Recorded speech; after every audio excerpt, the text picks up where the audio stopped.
Friday edition. Today we're talking with Phoung Tran of Lava Java in Ridgefield, Washington.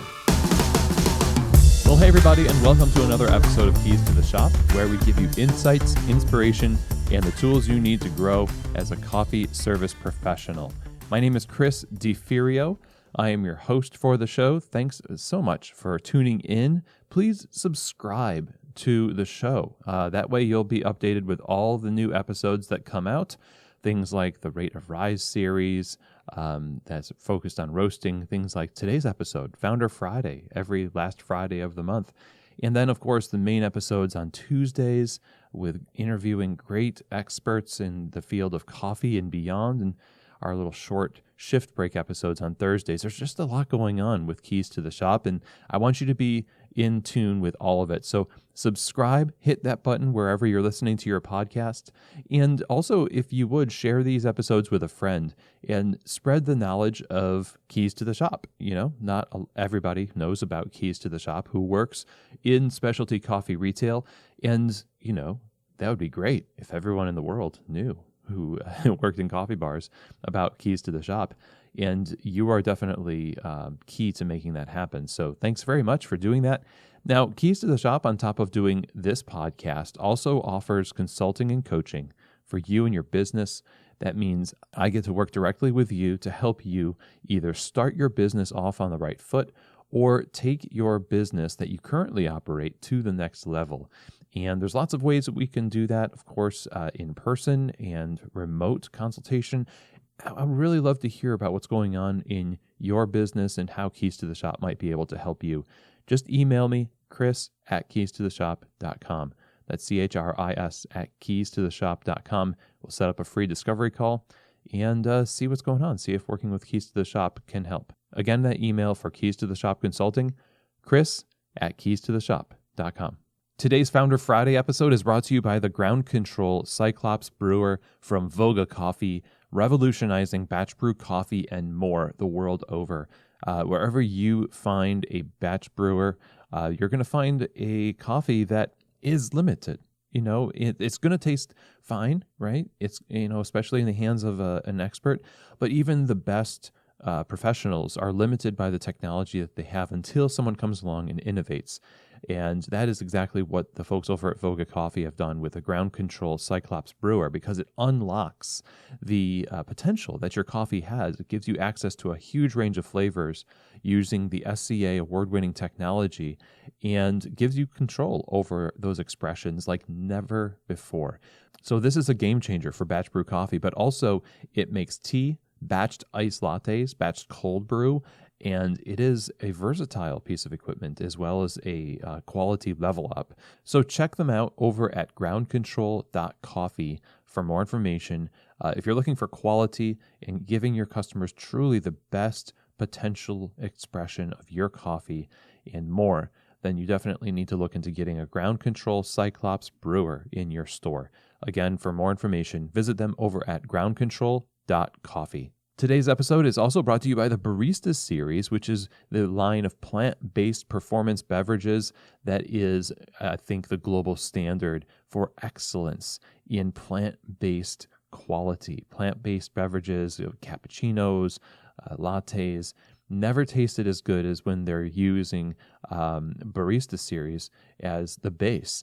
This is because they are created for baristas and tested by some of the world's best baristas before they even get released. So you know it's going to stand up to the heat from steaming, produce an amazing texture, great for latte art in every drink, and also give you balance in the cup so that the focus is on the coffee.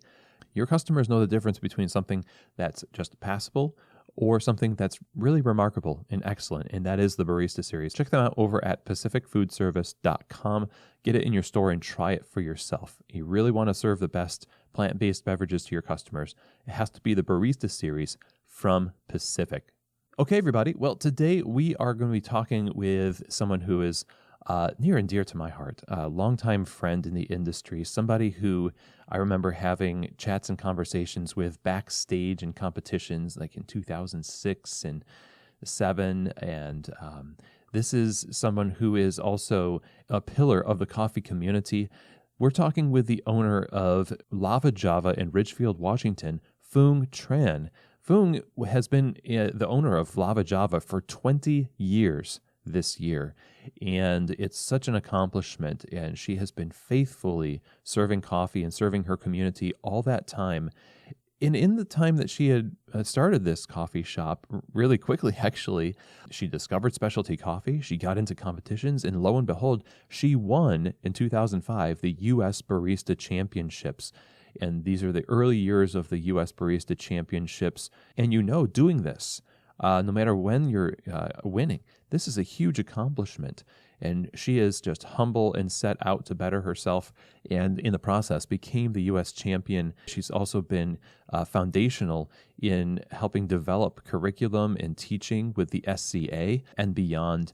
Phoung has, like I said, been a pillar because she's just been consistently serving with humility and excellence for these 20 years. Her location in Ridgefield, Washington, has literally seen a generation of people through their lives.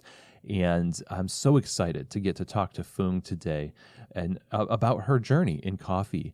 It's not often that you get to talk to somebody like Phoung, who has accomplished so much and has been so consistent with their values over the years. And that's exactly what Phoung has done. And so today's conversation, again, is going to cover her journey, lessons that she's learned along the way as the owner of Lava Java and developing as a professional in the process, and the advice that she has for coffee shop owners today as she's experienced the journey of coffee shop ownership and being a coffee professional for these last 20 years. So I hope you really enjoy this conversation with who I think is one of the best people in coffee, Phoung Tran of Lava Java. Well, Phoung, welcome to Keys to the Shop. How are you? Hi, I'm really good. Thanks for having me on your show. And it's a pleasure and an honor. Oh, the honor's mine. I remember the last time that, the last time we met was actually at Coffee Fest recently, but before that, it was like ages and ages ago, USBC in the early 2000s, the early aughts, and life was really interesting and a little different back then, wasn't it? Yeah, a lot different. A lot has happened and it goes by so fast. Yeah, and as we have kind of gone on in the industry, I mean, you've been in coffee for the duration of the third wave, and some would argue even before that. I really am excited to talk about your career because you've had such great influence, and you've been so rock solid and steady for ever since. Like, it's been since 2002 that you've had Lava Java. Yes, it's been 20 years. Man. But yeah, thank you for all the nice things. But I just do my thing. I just do my thing. I love it. I have so much respect for you doing your thing, and so let's get into it. So, 2002, you became the owner of Lava Java, but how did you get into coffee to start? What led you to choose that as a career over other things? It surprised to me also. Like, I didn't intend on doing that. My background is in IT. So in 2002, I was just like, it didn't even occur to me I was going to open up my own business, because I originally went to college to get a business degree, but my first year into it, I didn't like any of my classes. Like, I sucked at economics. I really sucked at accounting. And it was funny because in high school I did really well. So, but then I went to college, and I was at a college that was, the classrooms were like 300 people, and I just kind of got lost in it. And Right. then I was just like, oh my gosh, like, this is not what I should be doing. So I kind of bail out of it and kind of like didn't really know what I was pursuing, and I was like, well, business is not it. And then I went forward with getting a degree in IT and was working in that field. So then I just happened to go visit Ridgefield because my sister was there, and she had just opened up a tanning salon. So I went out to visit her. That's kind of like what led to me happening on this coffee shop, and I bought it in 2002. So you just walked in and bought it. You're like, No, I like the coffee so, here. So here's the story. So like, my sister opened up my sister opened up a tanning salon, right? So I go out there and I'm visiting her, and my sister and I were really close. So she was like, and it was like a brand new strip mall that has a lot of spaces open. So she's like, hey, you should really think about opening a business, and then you can rent the space next to my salon, and then we can see each other every day and hang out. I was like, oh, that's a great idea. And so I was like, and then next thing I know, there was a little coffee shop there already. And so the landlord decided he was going to sell that coffee shop anyways. So he heard that I was interested in opening a coffee shop, but I mean, opening a business. I had no idea what business I was going to be doing. I just thought it was a good idea just to open a business. And I was like, I should think about what I should do. And then they came back and said, hey, my sister's like, hey, the coffee shop's open. So open for sale. And so I went in, looked at it, and said, oh, wow, this would be really cool. Yeah, I think I can do it, And so that's what happened. I bought the coffee shop, but I had like no experience or anything. So you looked around and you said, I think I can do it. You had no experience. Were you drinking coffee at the time? Yeah, but I wasn't drinking like specialty coffee. Okay. I was drinking like mochas and Vietnamese iced coffee, really sugary stuff. I wasn't drinking straight espresso or black coffee or knew anything about quality, So I had a sweet tooth too back then. And so I was like, oh, and like I guess I was a little bit naive, and I feel like I was really young at that time, and I just thought I could just do anything, Sure. So you looked around and you said, how hard could this be? Let's do it. Yeah, exactly. So I was still working my full-time job in IT, and I just thought, hey, buy a coffee shop, hire people to work it and manage it for me. So it was more like an investment on the side. And I thought it was, oh, well, this would be perfect timing for me to do that. So, because eventually I was planning on exiting the IT world anyway. So I was like, I can start setting something up for myself, right? Right. What's the attraction to, getting out of IT and then starting your own business? Is it just, being your own boss and not really having to rely on another company, or is there more to it? It was more looking into the future and saying, hey, I should have something else as an investment besides just working. And then also at the time, I was connected to my systems that I was monitoring and all that stuff. And that was like a 24/7 because the company I was working for was open 24 hours a day. And so like, I'll get called in the middle of the night if the system goes down. And so that was like, I didn't want to be like woken up in the middle of the night going forward type of thing. It's like you start evaluating like what you want to do and what you don't want to do. So I was kind of looking into that kind of thing.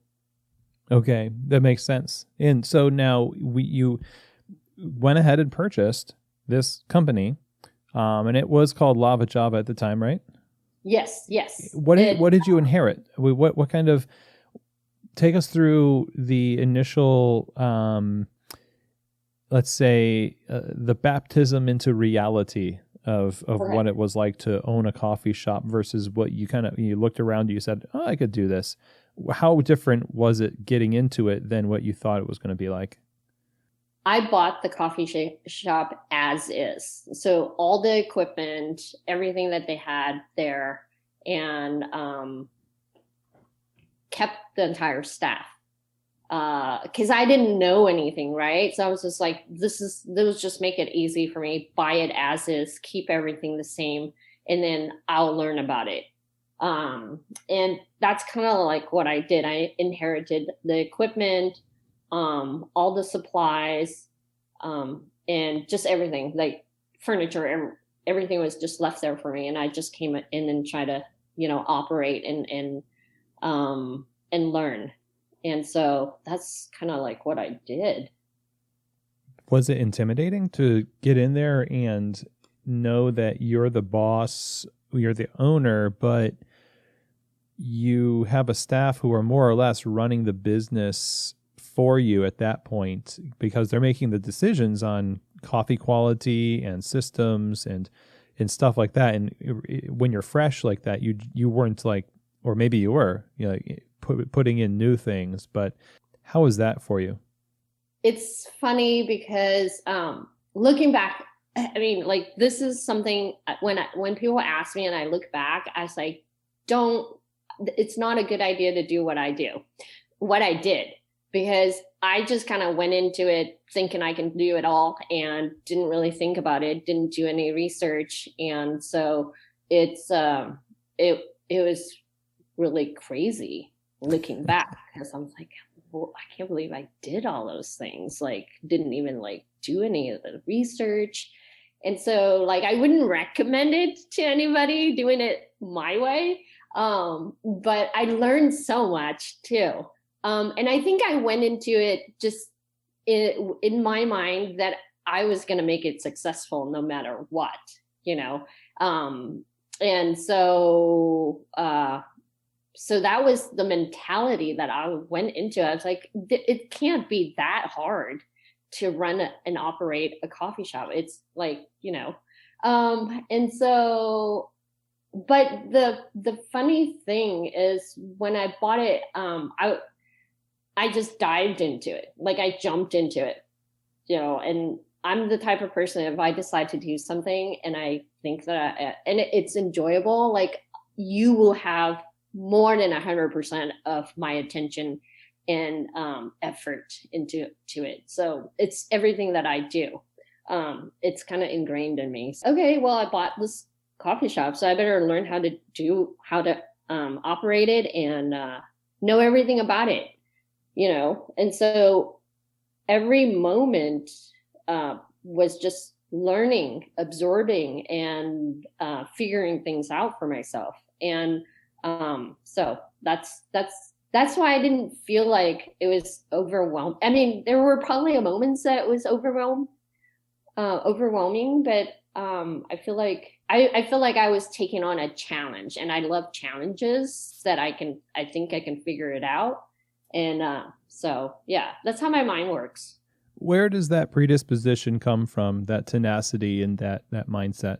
Probably just growing up, my family were just all really hardworking, just from like immigrating to the United States, starting from scratch. And I knew that it was like I had to work really hard. I watched my mom worked really hard, and she was a single mom. So I kind of feel like that's probably part of my roots. Where I was coming from is we all worked really hard to get what we want or to build what we needed to build. Mm-hmm. Yeah, so that resilience is sort of a family inheritance, really, Yeah.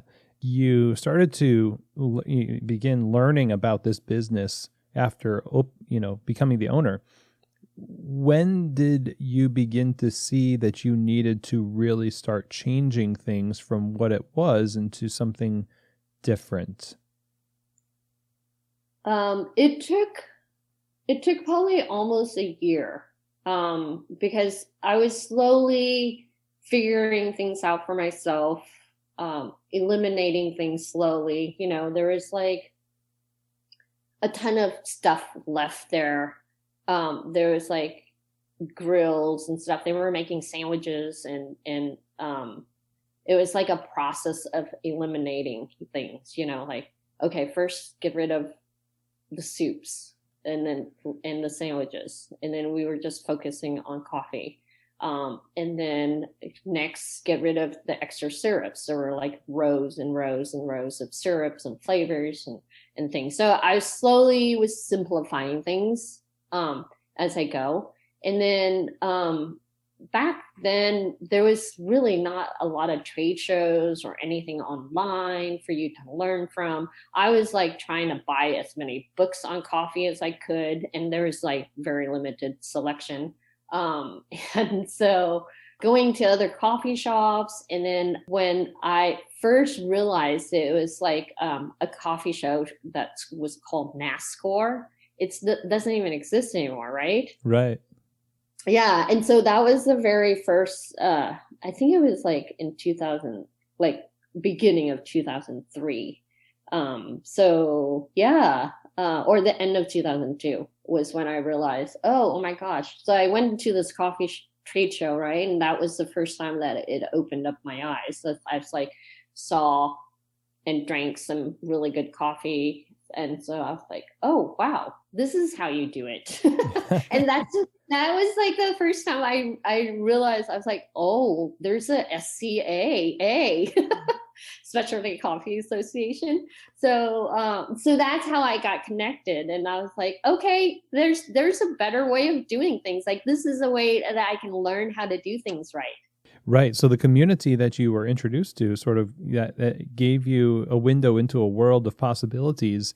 And intuitively, it seemed like you knew that what you were supposed to be doing was simplifying, or at least you wanted to. I mean, somebody who takes over a business like that might not have made the decision to start eliminating things, but it sounds like you just kind of had this idea that you wanted to simplify, and you knew you wanted to make some changes, but maybe didn't know exactly, how to do it. It was started with simplifying, and then Specialty Coffee community kind of came in and gave you a little bit more concrete guidance. Yes. See, in the beginning, remember, I bought the coffee shop as an investment. So what my plan was to be a little bit hands off, right? But still know the ins and out of my business. So I was still working my full-time job as IT. And then I knew the first 3 years of like opening a business is going to be your hardest. That's what everybody says. And I knew that I didn't have income coming into the coffee shop, and that I needed to keep my full-time job. And so I was kind of doing both at the same time. But like, that's the thing. I felt like I was working 80 hours a week or more, just like every extra hours that I wasn't doing my full-time job, I was like consumed with coffee related things. And so now that probably brought to your mind, like, I should probably start doing this full time at some point. Yeah, right. Exactly. And no, because like when I started, and I'm like a lifelong learner. I just love to learn new things. And so when I started doing research on the coffee and how to build a better business from where I've got, from where I was at the point. So I just like started to realize there's like this whole new world that I didn't know about. I was like, what? This is crazy. I didn't know there was so much to coffee. And then that's how it kind of like took over my life almost. It's kind of like, it's something you're just like, I had no idea. And it was something I was enjoying because it was like my little project, and I was super excited to learn new things every day and to be better at it. That is very exciting to have that moment where the world opens up to you. And then on top of that, you can do something about it. Like you can take that information that you learn at a trade show. You can go back to your shop and be like, we're going to do this. This is, we're going to change the menu this way or that way. And That's really exciting. And it makes me wonder what you changed first. I mean, there's so many things, and I'll talk on the show a lot of times about how it's sometimes hard for baristas to undergo too many changes that owners want to just kind of do.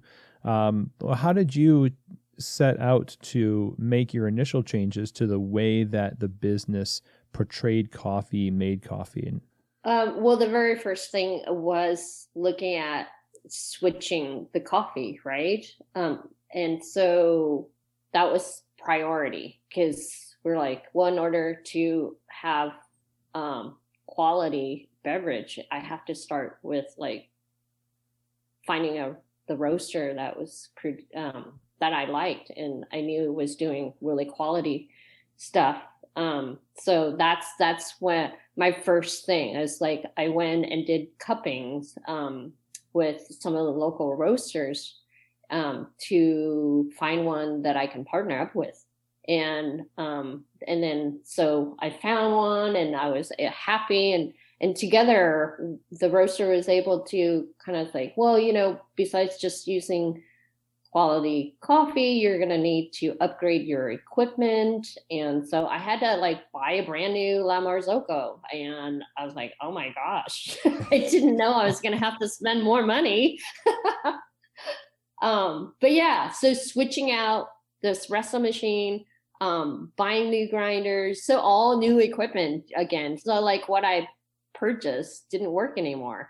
So that was kind of like an eye-opening a bit to getting into business, that it costs more. You thought you bought a house and that was it, right? But no, once you move in, you need new furniture, and then you need a dishwasher and a washer and dryer, and just things, right? Mm-hmm. So Yeah, it continue to cost more money.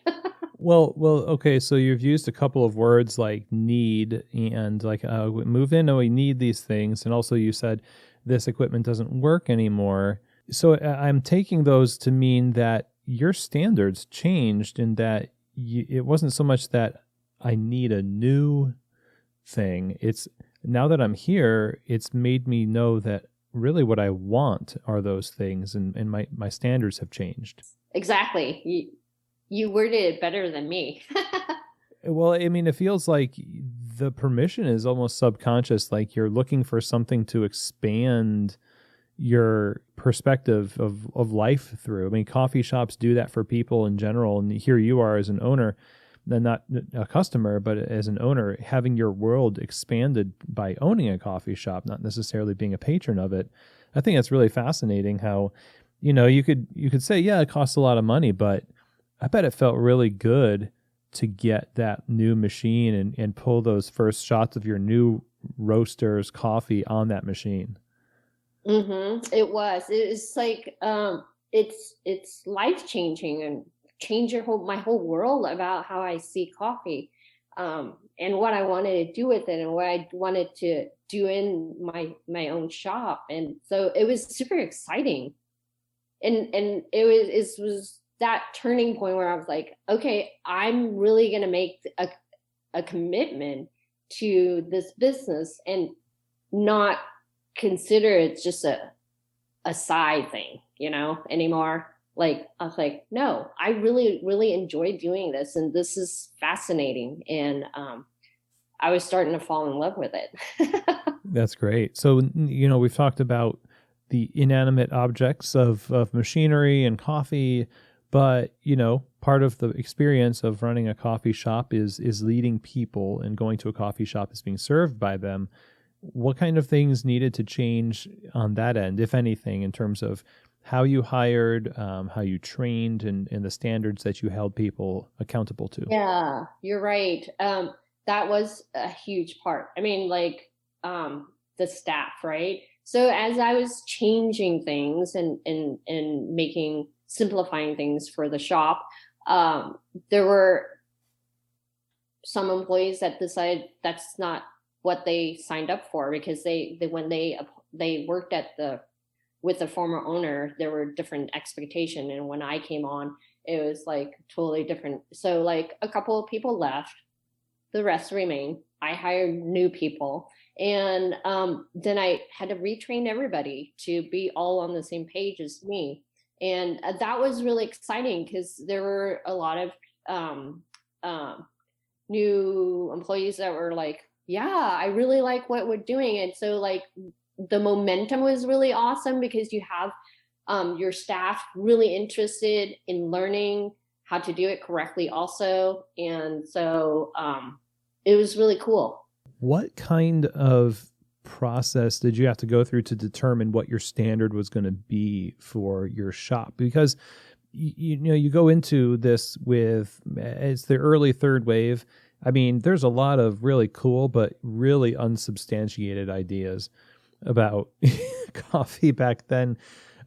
People like to talk about pocket science now, but there was a lot of mythology of what made great coffee, and we were making better coffee than previous, you know, generations of coffee bars, I think. But there's still a large, you know, selection of different ways to make coffee that you could be exposed to at a trade show and then say, well, this is the new Lava Java way. How did you go about making the determination that, no, this is our standard now, you know, compared to other things that you could have decided? You know, actually, how I set my standards is I actually do look at the standards that the Specialty Coffee Association created at the point, because I got involved into the competitions, the United States Barista competitions right away too, watching those and had barista participated. And so I was like, oh, well, here's guidelines of how to do things correctly, right? So let's kind of take advantage of that and apply it to what I'm doing in my shop. And so because we were like competing, I decided that what I wanted to do in my training program was to implement the same guidelines if a barista was groomed to go into a competition. So on bar, we're working with the same specifications and regulations. Does that make sense? Yeah, that makes a lot of sense. I mean, that kind of leads us to another the other topic here, which is obviously that you're a U.S. barista champion. In that 2005, you won the national title. When did you start competing? You said right away. Like, was that as soon as you started like becoming the owner of Lava Java? And I guess as a follow-up question to that, not to pile on too many questions, I mean, it must have been, since you've had that standard for your shop, that you attracted some pretty interested staff who already had similar desires and standards as your own. Within the next year, right? When I started, I went to that coffee trade show, and that's when I first saw my very first competition. It was just like a small barista competition. It wasn't even called the USBC. It was called like the North American competition, something coffee barista. Yeah. Yeah, I think that's like so I was like, oh my gosh, look at that, that's way cool, right? And I was like, oh wow. So I started looking into that, and then I had a barista that was like really interested in competing, and our roaster was like, yeah, do it, even though we didn't know what we were doing at all. But we gave it a try. So that's what led to everything going forward, is like, and so that was 2003. 2003, when we were like, oh, well, there's such thing as barista competitions. This is way cool.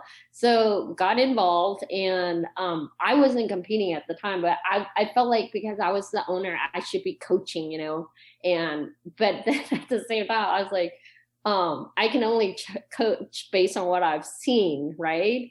And so I was talking to a barista, and they're like, well, you can't really coach unless you've competed.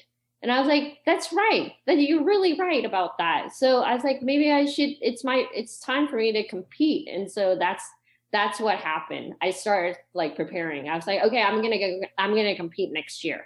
So in 2004 was when I like committed to competing, so that I can learn the process, so that I can talk to and share my experience with future baristas for my shop that wanted to compete. That was my thought behind it. Your goal was not, oh gosh, I want to get like to be a famous barista competitor. It was just like, I know this is good for my shop and I want to talk and taste and do everything more articulately. Yeah, I'm such a hands-on kind of learner too. It makes sense, right? You can't teach somebody unless you already done it. And so it just totally makes sense to me. That's what my next step would be. And it was just to gain experience so that I can I know what it's all about, and like firsthand experience. That's the best kind of experience. Agreed, because you learn the lessons yourself, you embody them. It really is something that you can, you know what it's like to train yourself in your training at your shop. Right. Like I wasn't planning on winning the competition at all. It was just like, oh, okay, I'm going to do this for myself, to teach myself. I know 2003 was Heather Perry was the champion, and then it was Bronwyn, and then yourself. 2005, you, lo and behold, you won. Yes, and, I know. Crazy. I mean, that's crazy. I mean, what did that feel like in your pursuit of just becoming a better professional? You took the title. I mean, how did that feel, and what did that really do for you and your business? Okay, it was a shock to me because, like I said, I was so new into the industry. So, it was unexpected, right? I wasn't really prepared for it. It all happened so fast. It was just a whirlwind. I didn't really know what I was getting into or what I was supposed to do with that. It was just a little overwhelming, right? In the competition's history, the expectation and the infrastructure around the competition is built up so much over the years. In the early years, it was so fresh. It's like it's a different kind of cachet, even have more cachet. Like the newness of being a U.S. barista champion at that time is huge, really huge. And I imagine it was one of those things that really drew more attention to your shop a little bit, where like, this is now the place where a U.S. barista champion is the owner. I wonder if there is like more traffic to your shop. There's obviously more stories written about your business and who you are as a result of the competition. Did it really change anything in how you ran things? Yes. Okay. So what has changed is lots of opportunities did open up for me in my shop, right? There was a lot of attention because you get a lot of press. New York Times article came out, and it was just huge. It was really big. And I was like, oh my gosh. But I was being pulled in so many directions too at the same time. Just everybody wanted, because now I was representing, right? Being a role model and all of that for a whole year. And so yeah, there's just a lot of opportunities to travel for work. And so, I love to travel even before getting into the coffee industry, but that's another thing. It's like traveling for coffee for what I do. It's just even more fun, right? Because I'm learning and I'm traveling and I get to see new things, and it was just super exciting. But yeah, as far as like for the shop, everybody wanted to come and check us out. And so, yes, a lot of traffic and interest, and everybody wanted to come and get coffee from us. Interest, tourism, all these things happening as a result. But did the competitions do what you wanted them to do originally for you? Yeah, it made me a much better barista. So I became a much better barista just for preparing for the competition, practicing. And so, yes, it made me become a better person, a better barista. There seems to be a common refrain from people who are, pursuing competition. You learn a lot about yourself in the process, and it just kind of enhances and polishes a lot of things that you do, like even things you didn't really realize it would, just clean differently, speak differently, and yeah, it really does help out. The years that came after the competition and changing your shop over to more closely resemble and be actually a beacon of standards for specialty coffee at this point. It wasn't just, oh, I'm going to start, doing these things and hopefully I'll be up to snuff. I mean, Lava Java was just one of those great shops that you want to go to and say, this is how it's done. I'm sure people came to your shop the way you came to the trade shows and said, oh, so this is coffee. So this is specialty coffee. So you're like passing it on with what you're doing. And there was a time where you expanded to a second location. I wonder if you tell us a little bit about how that opportunity came up and how you scaled to that second store. Yeah, I can tell you that. But like just one step backwards, every week there will be somebody that will walk in 20 years, 15 years later, since I won the competition, people still mention about it. Oh, I heard that you won the barista championship. So from somebody or for whatever. And they came to visit the shop. I mean, even still today, they bring it up. And I was like, oh my gosh, that's like 15 years ago. Skipping forward to my second shop. That opportunity came about when a friend told me that there's a cool pop-up space inside a bike shop a couple of blocks away from Powell's bookstore in Portland. And I was like, oh my gosh, that's like a huge opportunity. It's like another opportunity of a lifetime. Like, so I was super excited about it. And I was like, and I love Portland. So I was like, yeah, this is such a great opportunity, and it was a good time. And I thought I could do it. So I was like, let's go for it. And of course, I always talk to my staff about like, hey, should we take this opportunity? And everybody got excited and everybody wanted to do it. So then we decided to go for it. So you went for it and you thought, well, I made some success out of this first one, obviously. So the second one's going to be successful too. So what were the first steps in just taking what you did at Lava Java #1 and making it a similar experience at the second one? Yeah, it was totally different because it's like we were inside somebody else's space, but we had like a roll-up window. So we were doing like a pop-up and we were like serving coffee to shoppers and people who are in that neighborhood. So it was just such a cool, great experience to be in Portland and to have that environment and be in that environment. And it was a little bit different because I live in Ridgefield. It's about a half an hour drive to get into Portland. It was downtown Portland. So now there's other issues that come up that I didn't have to at my location in Ridgefield.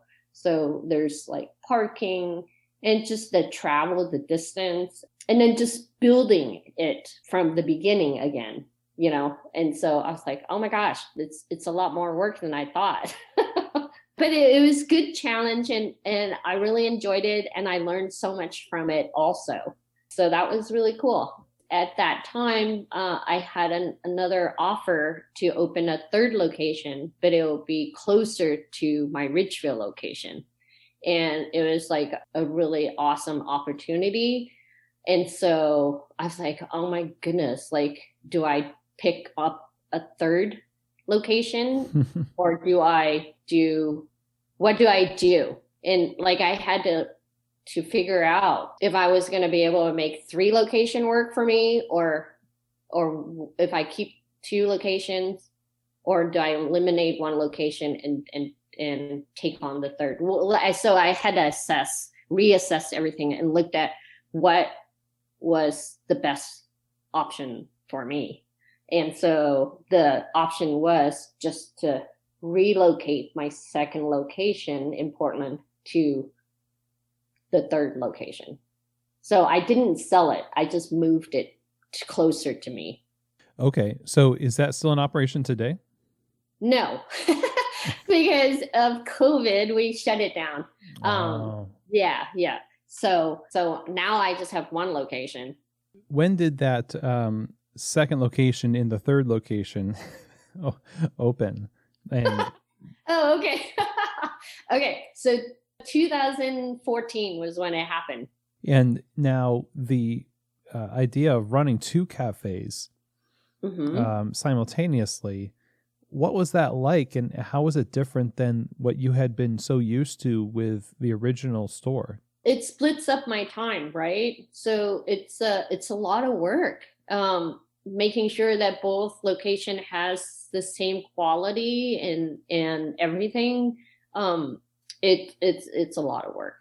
Right. So you are do you have a manager at that store that you interact with as sort of like the head of that store, or are you kind of managing both? I was kind of managing both. But like my shops, all of my baristas are trained to be very managerial style type of, because I train everybody to know how to do everything when I'm not there. So kind of take it back to the very beginning of when I opened when I took on Lava Java. It was more like, being able to not have to be at the shop 24/7. I wanted it to, even though I love it and it's something I want, it became my life, right? I don't want it to own me. So I wanted to be able that, like, I can leave the shop and any barista who's working can do it without me. So Nice. I train everybody who works at the shop to be able to be self-managed.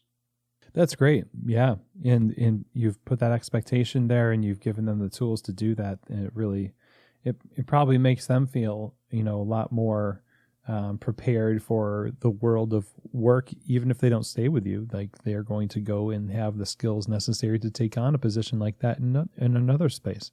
Right. And like my shop is really simple. It's not where we are trying to do everything. We just do coffee, right? And so so it's manageable to just have your staff learn everything, because they're not having to, their focus is just on coffee. Why keep things so simple? And what I mean by this is, it's been 20 years. And that's a huge accomplishment. And after 20 years, the mindset today is to expand, to really just like put the gas down, right? And you've chosen to remain lean. What is behind that? Is it simply a lifestyle choice, or is it, just you've got what you need and you don't see a reason to go beyond that? What's behind it? I keep everything simple. My life is so simple. I really like to be, I wouldn't say I'm a minimalist, but I tend to lean that way. So I mean, like since I started operating Lava Java, I realized that I needed to make my life simple, because I was putting in more work. So every time I add on more work, I have to decide how I'm going to fit that in to my schedule. I keep a really busy schedule. So like if I'm going to add something, something else is going to have to go, right? Just that I only have a limited amount of time, and I want to do everything 100% or more. So it's like, I don't want to do anything mediocre. So the mediocre stuff has to leave. So that's why everything has to be simple for me to make it work and to make my life enjoyable. Yes, it's a choice that I make, because I don't want to give up all of my time just to expand and just work and not be able to enjoy it. I love that. Yeah, and you see, I mean, in your area of the world, coffee examples of coffee bars and people that are doing that, and you can contrast what you're doing with a lot of different models, to get an idea of, well, if I did this, here's where I might be, and I don't really like the way that person is. It doesn't seem like they're that happy. And I don't necessarily want to see myself in that position. So you're kind of forecasting like what would happen if you decided to like get 5-6 stores down the line, and saying, not even really going to try to do that because it's pretty evident what would happen. Just don't want that to happen to me. Yeah. That's something I look at all the time. I watch, I see people every day, customers who come in. You can tell who's happy and who isn't. And you can learn a lot from your customers too. And so I have been fortunate where I can like watch people and say, that's not the lifestyle I want. So I'm creating the lifestyle that I want. And the lifestyle that I want is, I work really hard at what I love, but I need to make time to do other things that I enjoy as well, like kayaking, skiing, all my other hobbies. I have a ton of hobbies. And so I was like, yeah, I need to make that work too. Yeah, it's a need. It really is a need, not something that you sacrifice. Yeah, I have to, I have to look at what makes me happy. And I love to work, but also I need to balance it out. So that's huge. Yeah. That's huge. As we wrap up here, this feels like it naturally flows into the question of what kind of advice would you give to other owners out there who are either, they could be just starting in the ownership journey, or people that maybe are inspired by your example. Maybe they want to simplify. They think hobbies. I haven't heard that word in a long time. So what kind of advice would you give them that you would think is key to their success and fulfillment in coffee? So it's kind of like the theme of what we've been talking. Keep it simple, right? Be passionate about what you do, or don't do it at all. Don't try to please everyone. And not everybody's going to give you good advice either. So don't just listen to me, yeah, but sometimes I feel like ownership is if it's meant to be yours, it's yours. And sometimes everything just happens for a reason. And I've just been really fortunate to be able to keep my business and keep it growing and make it work for me and be able to enjoy life outside of coffee. So that's the way for me. It's keeping it simple. Well, we're really thankful for your example and what you do in coffee, and I just love this conversation. It's been so kind of refreshing, and I love your passion for simplicity in the community and what you do. So thanks for joining me on the show. It's really been fun to talk with you. How can people learn more and maybe visit you over at Lava Java? Yeah, thank you for having this chat. It's awesome. I love talking about coffee. So anytime. Yeah, come to Ridgefield and visit me. I'm only 20, 30 minutes drive from Portland. So I'm on Instagram, but I don't even post that much. See, I keep it really simple. I'm not online a lot. So yeah, I'm on Instagram at Lava Java Cafe if you'd like to check it out. I try to post things, but sometimes for the summer, I kind of just pulled off and say, hey, summer, I'm going to step away from social media for a little bit. And so, it's kind of fun to be able to be in charge and do what you want. And I don't feel like it takes away from the business, because I'm always at my business. I'm there. I like to interact with people, and I like to interact with the people that to face. That's a different kind of interaction than just being on social media. It's more real. Right. Or on a podcast, Oh, Whereas- sorry. No, Right. but go see Lava Java in person, Yeah, go see Lava Java in person. That's great. That would be awesome. I'd love to see everybody. Stop in. Thank you, Phoung. Yeah, thank you. Well, everyone, I hope that you enjoyed that episode. And I know for certain that I was inspired by the idea and the refrain of simplicity throughout our discussion. That's what it boils down to. And it's very evident that Phoung, from early on, had the idea of what she wanted, even as she was discovering coffee and discovering specialty coffee and learning. There was an element of knowing what she wanted life to be like for her as an owner and how she wanted to cultivate that for herself and for her employees too. And this is what she's been after these last 20 years. Quality of life, simplicity, success. It sounds very refreshing, especially for those of us who are looking out into the world of retail, seeing the hyper expansion in the frantic pace. I think it's important that we realize that we can walk away fully satisfied, loving life and loving coffee and people with simplicity, similar to how Phoung has done for the last 20 years. So huge thank you to my friend Phoung Tran for being a guest on the show. It's so awesome to talk with you, and we really appreciate your example and how you have been serving coffee and people all of these years. So if you want more information about Lava Java, you can go to lava-java.com and find out more information there. And I would highly recommend visiting them when you're in Portland, not too far away from where they are in Ridgefield, Washington, or if you're in Ridgefield, Washington, of course, you need to stop by. It'd be foolish not to do so. Now, if you have any questions, comments, or feedback from me about today's episode or any other episode of Keys to the Shop, please feel free to email me, chris@keystotheshop.com. That's also where you can reach me to inquire about Keys to the Shop consulting, chris@keystotheshop.com.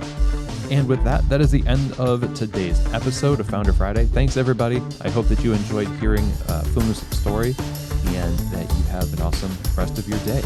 And of course, I hope that today's episode has truly given you keys to the shop.